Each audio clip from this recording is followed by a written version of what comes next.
se você bem reparar, quem votou no Bolsonaro, por esmagadora maioria, votou no Lula e no Fernando Henrique, porque as proporções são muito grandes, não é? Você teve que no Sudeste brasileiro, no Sul do Brasil, no Centro-Oeste, no Norte do Brasil, Bolsonaro tirou quase 70% dos votos. E evidentemente que a parte importante desse povo, que é o nosso povo, não é, tinha votado antes no Lula. E votou no Bolsonaro para protestar contra uma coisa muito concreta, muito objetiva. O Lula produziu a pior crise econômica da história brasileira, que é essa crise que ainda hoje está aí. O Bolsonaro tem agravado tudo, mas é preciso ser honesto de que quem produziu essa crise foi o PT, ainda na constância do governo Dilma. E ao lado da maior crise econômica que devastou os empregos, devastou os salários, humilhou milhões de pessoas saindo do crediário para o SPC, nós tivemos desvendada a notícia generalizada da corrupção. É muito chocante o que o povo brasileiro teve que testemunhar durante aquelas fases da Lava Jato. Se houve defeitos na Lava Jato, se o Sérgio Moro trocou os pés pelas mãos, isso é outro assunto.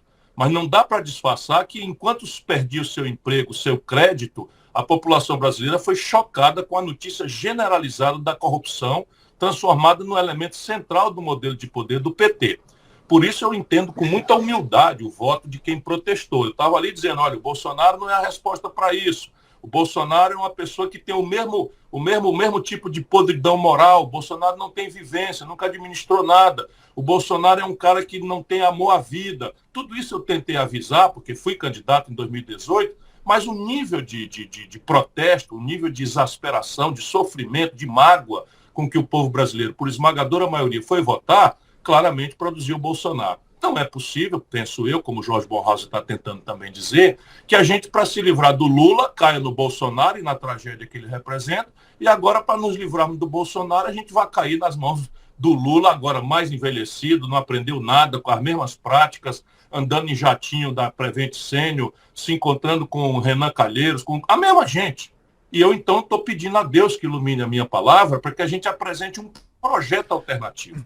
E nesse sentido, eu sou de fato uma via que tem, vamos dizer, autoridade moral. No domingo, o Bozo teve a coragem de falar que o governo dele acabou com a farra com o dinheiro público. E vocês sabem quem estava ao lado dele quando ele disse isso? Pasmem. Solta aí, diretor, para todo mundo ver. Acabou a farra com o dinheiro público.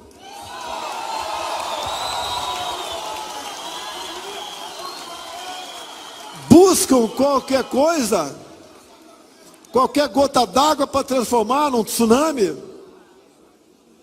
Todos sabem como nos portamos.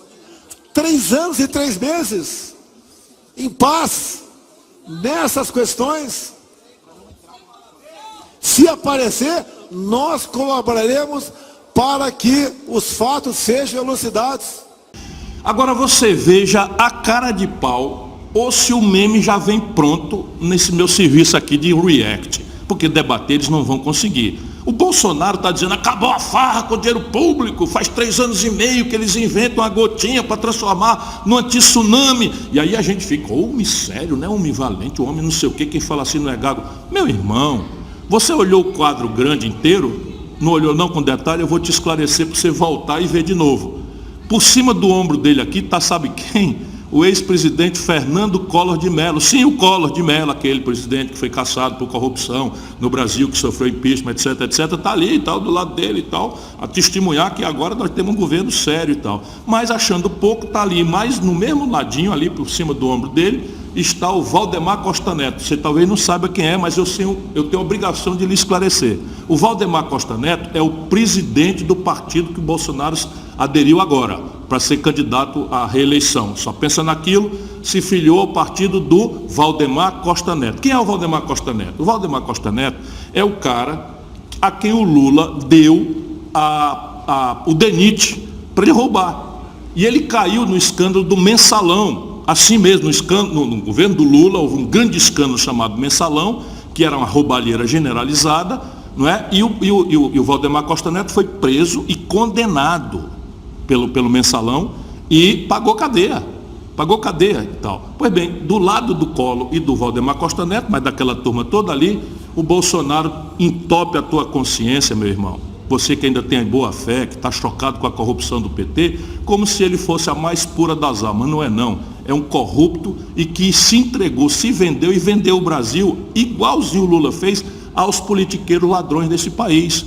Sabe o que está acontecendo? Hoje sobra 25 bilhões de reais ao todo do investimento federal e o Bolsonaro entregou numa emenda para os políticos roubarem, salvo exceções que felizmente deve haver, não é? Mas entregou para os políticos roubarem até 30%, 40%, 18 bilhões do restinho de dinheiro que está sobrando.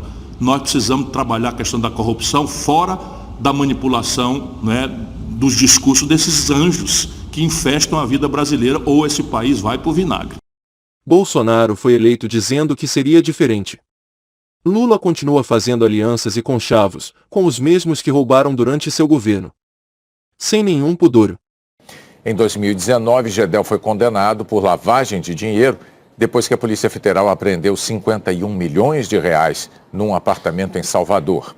O ministro Fachin concedeu o benefício porque o STF absolveu Gedel e o irmão Lúcio Vieira Lima da acusação de associação criminosa. E Gedel pagou multa de R$ 1.700.000. Eu acho que a Dilma foi vítima do Congresso Nacional. Um minutinho. A Dilma foi vítima do Congresso Nacional. Ô Lula, a Dilma governou exatamente com a base que você construiu para ela. Você nomeou Gedel Vieira Lima, as pessoas não são obrigadas a conhecer, mas eu sei e quero que o povo brasileiro, que não seja fanático, entenda que eu estou preocupado com o futuro. Eu quero debater o Brasil, porque a gente precisa mudar esse estilo de fazer política que o Lula representa, que ele copiou do Fernando Henrique. O Gedel Vieira Lima é aquele daquelas malas. Será que dá para o diretor botar aí um insert para a gente mostrar? 51 milhões de reais. Pois bem, o Lula, Lula, nomeou o Gedel ministro da Integração Nacional, o cargo que eu ocupei. Simplesmente o cargo responsável por tocar a mais importante obra, na minha opinião, do seu governo, que foi a transposição de São Francisco. Você, Lula, deu a Dilma a mesma base. A Dilma nomeou o mesmo Gedel vice-presidente da Caixa Econômica Federal. E agora todo mundo tem que esquecer, ok, você cometeu um erro, está se desdizendo, está pedindo desculpa. Não, Lula, você está com a mesma gente agora de novo. O PT oficializou na quarta-feira uma aliança com Gedel Vieira, né, e seu irmão Lúcio, para eleição ao governo do estado da Bahia nesse ano. Com isso, Gedel e Lula devem estar juntos aí nos palanques do principal colégio eleitoral do Nordeste, né? O próprio Lula deve referendar a aliança em evento com os irmãos Lima, né?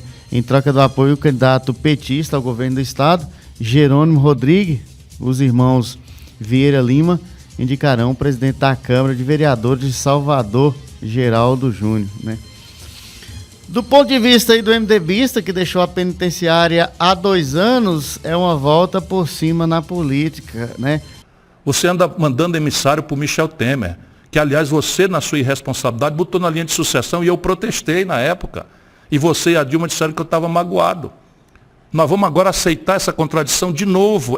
Meu irmão, não é vingança. Eu não estou interessado, não tem mágoa, não tem nada. Eu estou perguntando se o futuro do Brasil vai repetir o passado. Se nós repetirmos as mesmas pessoas, as mesmas práticas, os mesmos valores, vai dar a mesma coisa. Tragédia, crise. E o país não aguenta mais. Essa é a grande questão.